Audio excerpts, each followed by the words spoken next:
أعوذ بالله من الشيطان الرجيم. بسم الله الرحمن الرحيم.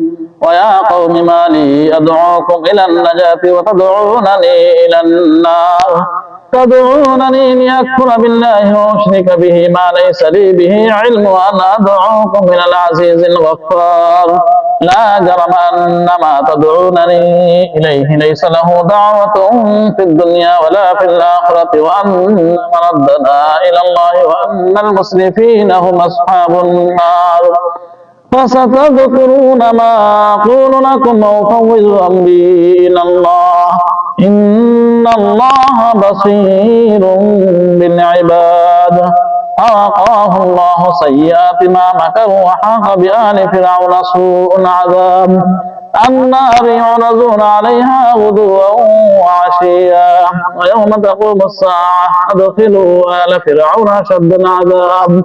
وإذ يتحاجون في النار فيقول الضعفاء للذين استكبروا إنا كنا لكم تبعا فهل أنتم مغنون عنا نصيبا من النار. قال الذين استكبروا إنا كل فيها إن الله قد حكم بين العباد. وقال الذين في النار لخزنة جهنم ادعوا ربكم يخفف عنا يوما من العذاب. قالوا أولم تك تأتيكم رسلكم بالبينات قالوا بلى قالوا فادعوا وما دعاء الكافرين إلا في ضلال.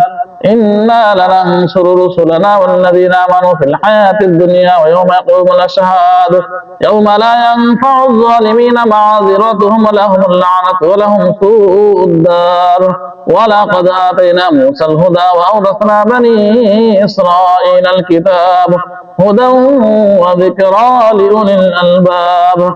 فاصبر إن وعد الله حق واستغفر لذنبك وسبح بحمد ربك بالعشي والإبكار. إن الذين يجادلون في آيات الله بغير سلطان أتاهم إن في صدورهم إلا كبر ما هم ببالغيه فاستعذ بالله إنه هو السميع البصير. لخلق السماوات والأرض أكبر من خلق الناس ولكن أكثر الناس لا يعلمون. وما يستوي الأعمى والبصير والذين آمنوا وعملوا الصالحات ولا المسيء قليلا ما تتذكرون. إن الساعة لآتية لا ريب فيها ولكن أكثر الناس لا يؤمنون. وقال ربكم ادعوني أستجب لكم إن الذين يستكبرون عن عبادتي سيدخلون جهنم داخرين. الله الذي جعل لكم الليل لتسكنوا فيه والنهار مبصرا إن الله لذو فضل على الناس ولكن أكثر الناس لا يشكرون. ذلكم الله ربكم خالق كل شيء لا إله إلا هو فأنا تؤفكون. كذلك يؤفك الذين كانوا بآيات الله يجحدون. الله الذي جعل لكم الأرض قرارا والسماء بناء وصوركم فأحسن صوركم ورزقكم من الطيبات. ذلكم الله ربكم فتبارك الله رب العالمين.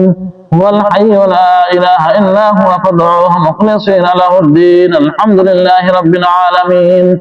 قل إني نهيت أن أعبد الذين تدعون من دون الله لما جاءني البينات من ربي وأمرت أن أسلم لرب العالمين. هو الذي خلقكم من تراب ثم من نطفة ثم من علقة ثم يخرجكم طفلا ثم لتبلغوا أشدكم ثم لتكونوا شيوخا ومنكم من يتوفى من قبل ولتبلغوا أجلا مسمى لعلكم تعقلون. هو الذي يحيي ويميت فإذا قضى أمرا فإنما يقول له كن فيكون.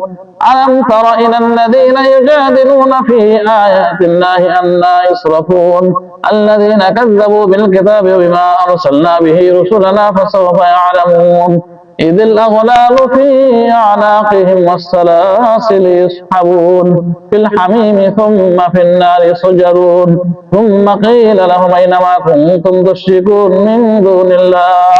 من دون الله قالوا ضلوا عنا بل لم نكن ندعو من قبل شيئا كذلك يضل الله الكافرين ذلكم بما كنتم تفرحون في الأرض بغير الحق بما كنتم تمرحون ادخلوا أبواب جهنم خالدين فيها فبئس مثوى المتكبرين فاصبر إن وعد الله حق فإما نرينك بعض الذي نعدهم أو نتوفينك فإلينا يرجعون ولقد أرسلنا رسلا من قبلك منهم من قصصنا عليك ومنهم من لم نقصص عليك وما كان لرسول أن يأتي بآية إلا بإذن الله فإذا جاء أمر الله قضي بالحق وخسر هنالك المبطلون الله الذي جعل لكم الأنعام لتركبوا منها ومنها تأكلون ولكم فيها منافع ولتبلغوا عليها حاجة في صدوركم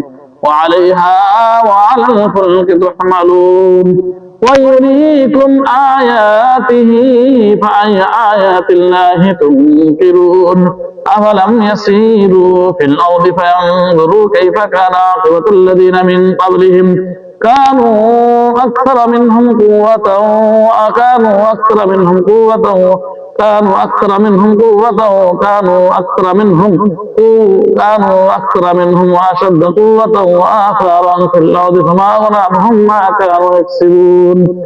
كانوا أكثر منهم وأشد قوة وآثارا في الأرض فما أغنى عنهم ما كانوا يكسبون فلما جاءتهم رسلهم بالبينات فرحوا بما عندهم من العلم وحاق بهم ما كانوا به يستهزئون فلما رأوا بأسنا قالوا آمنا بالله وحده وكفرنا بما كنا به مشركين فلم يكن ينفعهم إيمانهم لما رأوا بأسنا سنة الله التي قد خلت في عباده وخسر هنالك الكافرون